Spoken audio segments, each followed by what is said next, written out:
دنیا لاکھ رکاوٹیں ہی کیوں نہ کھڑی کرے، پر اللہ کے بنائے گئے وسیلوں سے نہیں لڑ سکتی۔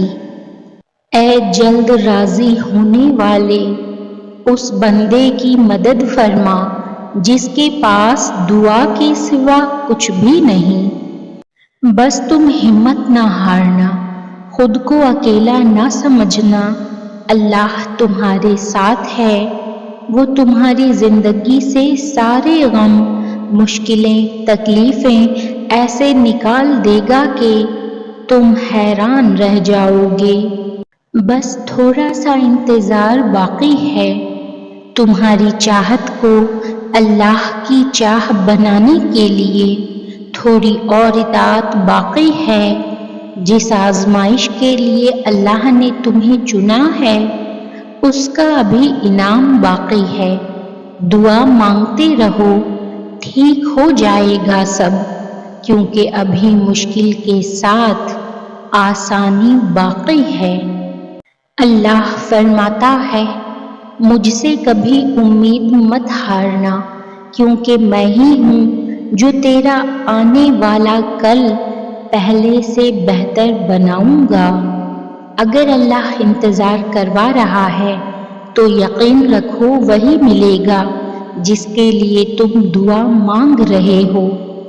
ممکن ہے یہ انتظار دراصل تمہارے یقین کا امتحان ہو۔ تم جو مانگتے ہو دعاؤں میں، وہی تمہارے صبر کا انعام ہو۔ دیر کا مطلب انکار نہیں ہوتا۔ تم اپنی دعاؤں کو مانگتے رہو اور اپنے رب کی رحمت پر یقین رکھو۔ تمہاری دعاؤں کی قبولیت کا وقت جلد آنے والا ہے۔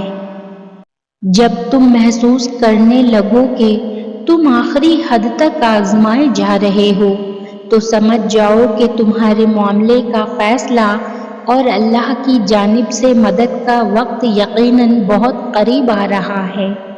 بس تم اللہ کے حکم کے انتظار میں صبر کرتے رہو، کیونکہ اللہ تمہارے صبر کا اجر تمہیں ضرور دے گا، اور تمہیں ایسا سکون دے گا کہ تمہیں کبھی نہیں لگے گا کہ تم تنہا ہو۔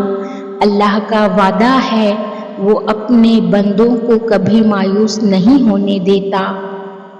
مشکل وقت بھی اللہ تعالیٰ کی ایک بڑی نعمت ہے کہ انسان اس میں صبر اور شکر کرنا سیکھ جاتا ہے۔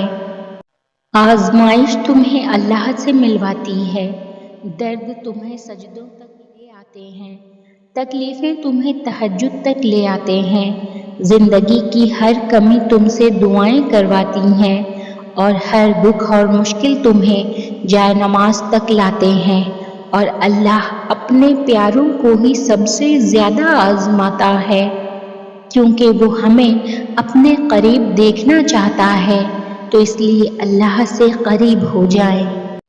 اور حالات تو بگڑتے ہی سنورنے کے لیے ہیں، آزمائشیں تو آتی ہی کچھ بڑا اجر دینے کے لیے ہیں۔ تم بس اللہ پر پختہ یقین رکھنا، وہ یہاں تک بے مقصد نہیں لایا تمہیں، تمہارے لیے کچھ اچھا سوچا ہے، تبھی تو یہ سفر شروع ہوا ہے۔ تم توکل اور صبر رکھنا، خوش کر دے گا تمہیں اللہ اپنے فیصلوں سے، بس تم مایوس نہ ہونا۔ جہاں اتنا صبر کیا وہاں تھوڑا اور سہی، کیونکہ سورہ یوسف مثال ہے کہ صبر کرنے والے ہمیشہ خوبصورت اختتام پائیں گے۔ وہ تو وہاں سے وسیلہ بنائے گا جہاں سے ہم مایوس ہو چکے تھے۔ اللہ ہماری پہلی یا آخری امید نہیں، بلکہ واحد امید ہے۔ اللہ ایسے نامعلوم ذرائع سے وسیلے بناتا ہے کہ بندہ حیرت سے آسمان کو ہی تکتا رہ جاتا ہے۔ تم بس دعا کرو، اللہ بہترین وقت پر بہترین جواب دے گا۔ اللہ آپ کی زندگی میں وہ وقت بھی لے کر آئے گا جب تم کہو گے، اللہ میں نے تو قطرے کی خواہش کی تھی اور تو نے مجھے سمندر سے نواز دیا۔